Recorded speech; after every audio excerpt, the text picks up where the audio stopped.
ಪಾಶುಪತಾಸ್ತ್ರ ಅನ್ನುವಂಥ ಒಂದು ಸೀರೀಸನ್ನು ಮಾಡ್ತಾ ಇದ್ವಿ, ನಿಮಗೆಲ್ರಿಗೂ ನೆನಪಿರ್ಬೋದು. ಅದರಲ್ಲಿ ದ ಹಿಂದೂ ದಿನಪತ್ರಿಕೆಯನ್ನು ಓದೋದು ಹೇಗೆ, ಅಲ್ಲಿರುವಂಥ ಪದಗಳನ್ನು ಅರ್ಥ ಮಾಡ್ಕೊಳ್ಳೋದು ಹೇಗೆ ಅನ್ನೋದ್ರ ಬಗ್ಗೆ ನಾನು ನಿಮಗೆ ಹೇಳ್ತಾ ಇದ್ದೆ. ಅದರದ್ದು ಇನ್ನೊಂದು ವಿಡಿಯೋನ ನಾನು ಇವತ್ತು ಮಾಡ್ತಾ ಇದ್ದೀನಿ. ನಿಮಗೆ ಗಮನ ಇಟ್ಕೊಂಡು ನೋಡಿ, ದ ಹಿಂದೂ ನ್ಯೂಸ್ ಪೇಪರು ನಾವು ಅಂದ್ಕೊಂಡಷ್ಟು ಕಠಿಣವಾಗಿಲ್ಲ. ನಾವು ಅದನ್ನು ಓದೋ ವಿಧಾನ ಇದೆಯಲ್ಲ, ಅದನ್ನು ಸರಳವಾಗಿ ಮಾಡ್ಕೊಳ್ಬೇಕು. ಆವಾಗ ತುಂಬ ಈಸಿಯಾಗಿ ಅರ್ಥ ಆಗುತ್ತೆ. 2018ರಲ್ಲಿ ನಾನು UPSC ತಯಾರಿಯನ್ನು ಆರಂಭ ಮಾಡಿದ ಮೇಲೆ ದ ಹಿಂದೂ ದಿನಪತ್ರಿಕೆನ ಓದ್ಕೊಂಡು ಕುಳಿತುಕೊಂಡಾಗ ತುಂಬ ಕಷ್ಟ ಆಗ್ತಾಯಿತ್ತು. ಒಂದು ಪದನೂ ಅರ್ಥ ಆಗ್ತಾ ಇರಲಿಲ್ಲ. ಆದರೆ ಇವತ್ತು ನೀವು ನನಗೆ ಆ ಪದ ಪೇಪರ್ ಕೊಟ್ಟರೆ ಐ ಕ್ಯಾನ್ ರೀಡ್, ನಾನು ಓದಬಲ್ಲೆ. ಇದು ಹೇಗೆ ಸಾಧ್ಯ ಆಯಿತು? ಹೇಗಂತ ಅಂದರೆ ನಿರಂತರವಾಗಿ ಪ್ರಾಕ್ಟೀಸ್ ಮಾಡಿದ್ರಿಂದ. ನೀವು ಕೂಡ ಆ ಥರ ಪ್ರಾಕ್ಟೀಸ್ ಮಾಡಿದಾಗ ಓದಬಲ್ರಿ. ಅದು ಹೇಗೆ ಪ್ರಾಕ್ಟೀಸ್ ಮಾಡೋದು, ಹೇಗೆ ದೊಡ್ಡ ದೊಡ್ಡ ವಾಕ್ಯಗಳನ್ನ ನಿಲ್ಲಿಸಿ ಓದೋದು, ಅದನ್ನು ನಾನು ಈ ವಿಡಿಯೋದಲ್ಲಿ ಕಲಿಸ್ಕೊಡ್ತೀನಿ. ಶಾರ್ಟ್ ಆಗಿರುತ್ತೆ, ಸಿಂಪಲ್ ಆಗಿರುತ್ತೆ, ಅರ್ಥ ಮಾಡ್ಕೊಳ್ಳೋಕೆ ಪ್ರಯತ್ನ ಪಡಿ.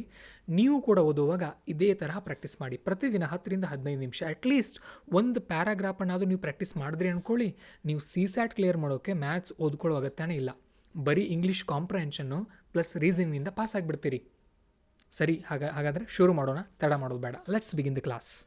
ಮೊದಲೇದು ನೋಡಿ, ತುಂಬ ಚೆನ್ನಾಗಿರುವಂಥ ಒಂದು ಆರ್ಟಿಕಲ್ ಇದೆ. All that matters is showing up. ಏನು ಹೇಳ್ತಾ ಇದ್ದಾರೆ, ಏನೋ ಒಂದು ಮ್ಯಾಟರ್ ತೋರಿಸ್ತಾ ಇದೆ. ಶೋವಿಂಗ್ ಅಪ್ ಅಂದರೆ ತೋರಿಸ್ತಾ ಇರೋದು ಅಂತ ಹೇಳ್ತಾ ಇದ್ದಾರೆ. ಹೆಡ್ಡಿಂಗ್ ಏನೋ ಬೇರೆನೇ ಇದೆ, ಒಳಗಿರೋ ಟಾಪಿಕೇ ಬೇರೆ ಇದೆ.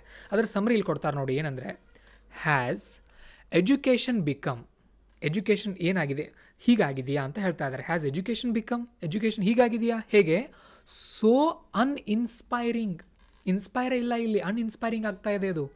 That students come to the classes, ವಿದ್ಯಾರ್ಥಿಗಳ ಕ್ಲಾಸ್ಗೆ ಬರ್ತಾರೆ. ಯಾಕಂದರೆ ಓನ್ಲಿ ಬಿಕಾಸ್, ಯಾಕಂದರೆ ಕೇವಲ ದೇ ಆರ್ ಫೋರ್ಸ್ಡ್ ಟು.